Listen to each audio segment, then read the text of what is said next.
మన జీవితం ఒక ప్రయాణం లాంటిది. దారిలో ఎన్ని అడ్డంకులు వస్తాయి. కానీ వాటిని దాటుకొని ముందుకు వెళ్ళాలి. ఓర్పు, సహనం కావాలి. కానీ ఆ ఓర్పు, సహనం నీకు లేకుంటే కొన్ని అనుభవాలు ఎదురవుతాయి.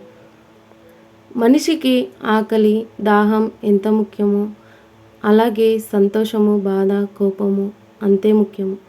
కానీ సంతోషంలో ఉన్నా కూడా బాధ కలుగుతుంది. అదే బాధ ఉన్నప్పుడు కోపం వస్తుంది.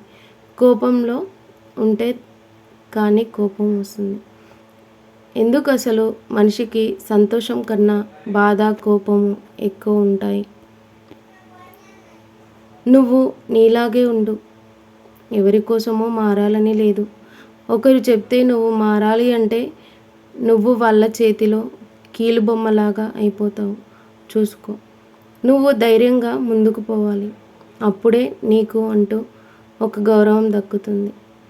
మనిషికి డబ్బు ఉంటే అన్నీ తన కాళ్ళ దగ్గరికి వస్తాయి అని అనుకుంటాడు. కానీ డబ్బు ఈరోజు ఉంటే రేపు ఉండదు. డబ్బుతో అన్నీ కొనుక్కోవచ్చు. కానీ నీ చుట్టూ ఉన్న వాళ్ళతో బంధం, అనుబంధం, సంతోషాలు కొనలేవు ఎప్పటికీ. అది మనలో ఉండాలి. సంస్కారం ఇతరులతో ఎలా ఉండాలి అని నేర్చుకోవాలి. ఈ వీడియో మీకు నచ్చితే లైక్ చేయండి, షేర్ చేయండి, సబ్స్క్రైబ్ చేయండి. Thanks for watching. Thank you so much.